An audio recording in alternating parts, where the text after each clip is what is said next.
Hey hello guys, welcome back to another blog. వీడేంది ఇట్లా పిచ్చి పట్టినట్టు వరుతున్నావు అని అనుకుంటారు కదా. ఫుల్ వర్షం పడుతుంది, ఏం చేయాలో తెలియదు. మరి ఇక ఆ వర్షంలోనే బ్లాగ్ తీసుకుంటూ పోతున్నా.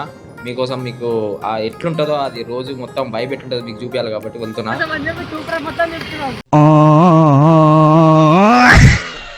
ఇక తిరిగి తిరిగి అలసిపోయారు గైస్. ఇక మొత్తం కలిసి ఒక్క షాప్ అయితే సెలెక్ట్ చేసుకోరు. ఒక్క షాప్లో అది కూడా నలుగురు తీసుకుంటామని పోయి చెప్పి ఒక్కడంటే ఒకడే తీసుకుండు గైస్. ఇది ఎంతవరకు న్యాయమో మీరే చెప్పురు. ఇక వాళ్ళ షాపింగ్ అయిపోయిందని చెప్పేసి ఇక రిటర్న్ అయిపోతున్నాం.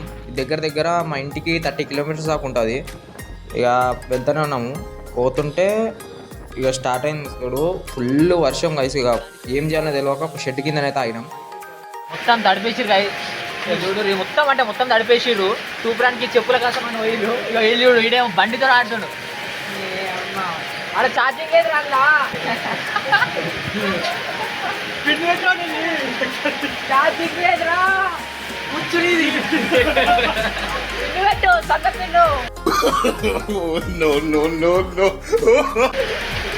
చూడు గైస్, మా దోస్తుడు అయితే ఆ చెప్పులకు ఇచ్చిన కవర్ని నెత్తికి పెట్టుకొని నడుపుతున్న బండి అయితే చూడురి.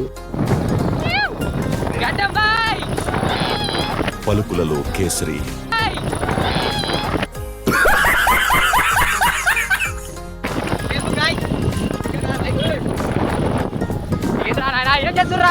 విధానాలు ఏంటో ఇప్పటికి నాకు అర్థం అవరో బాబు.